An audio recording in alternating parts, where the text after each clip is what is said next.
Magandang hapon po sa inyong lahat. Alam niyo,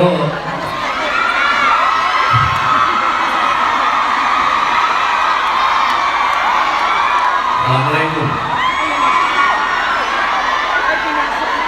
Ako ay umaakaw ang kaligayahan sa puso ko. Ito na. Mga mahal ko na babayan. Tanong po ang mga nandun po sa lapungan. Ang pinakamagaling na Pangulo ng Pilipinas, Rodrigo Roa Duterte!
Alam niyo, I do not know if you still believe in me.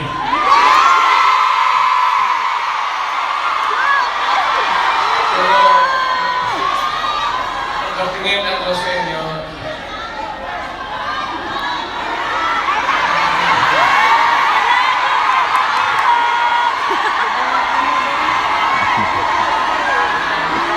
dapat nakita tayo doon sa ating bayan.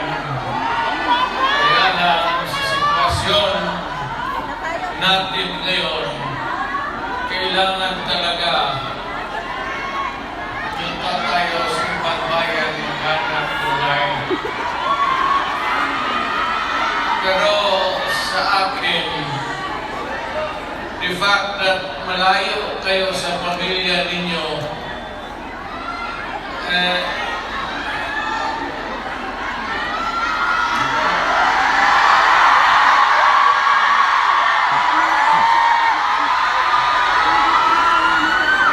damang ko yung lungkot at alam ko yan. Kasi gano'n rin ako noon. Almost 3 years. Sa labas ako nagtatrabaho.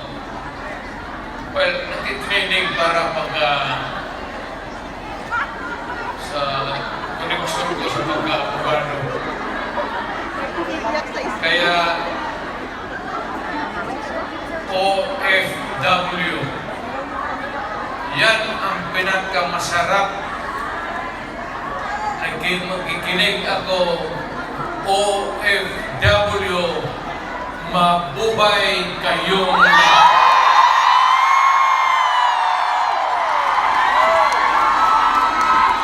at ang mundo dapat magpasalamat na merong mga Pilipino na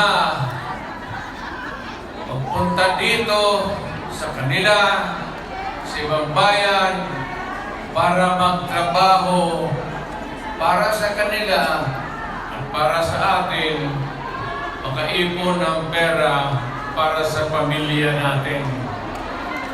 Kasi, well, you know, it could take about 7 to 10 years bago mawala itong sitwasyon natin na ganito.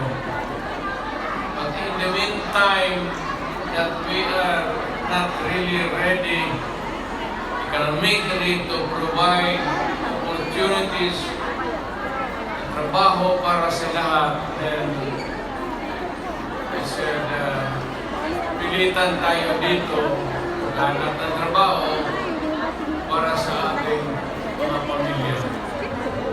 Kaya ako ngayon dito, this is not the first time that I have kaharap ko kayo. Tanggapin na lang natin ano ang nasa palad natin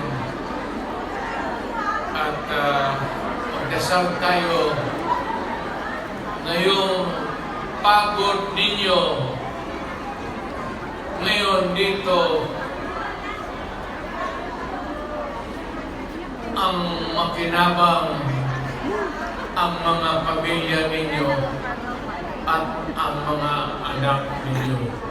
Mabuhay kayo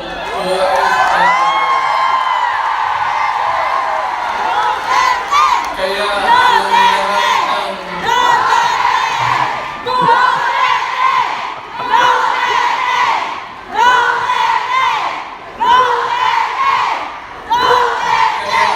kayong lahat ng mga dalaga pa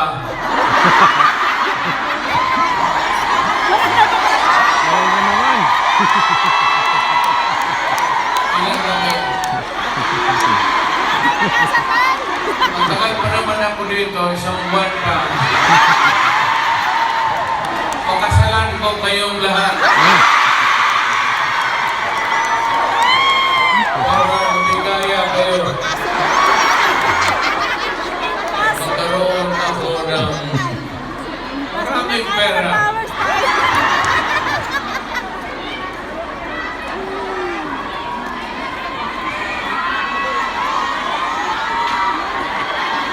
You know, hindi lang ito sabihin ninyo. Hindi ako nagbubula, ha? Yung mga taga rito na tumanda na nakilala yung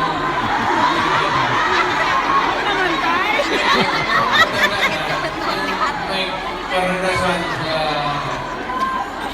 Davao. Alam ninyo yan na ang sitwasyon namin pareho sa inyo. Matagal kaming walang ama. Kasi abogado siya. Ano pa naman ang Pilipinas noon, ang hanap buhay nasa siyudad talaga. Ang abogado nagsilbi niya pag sa barangay. So, ganun. Experience namin ako, na ang tatay ko, iniwan kami sa lolo pati lula ko, at ang tatay ko nagtrabaho sa labas. Ganon, sa labas ng probinsya. So,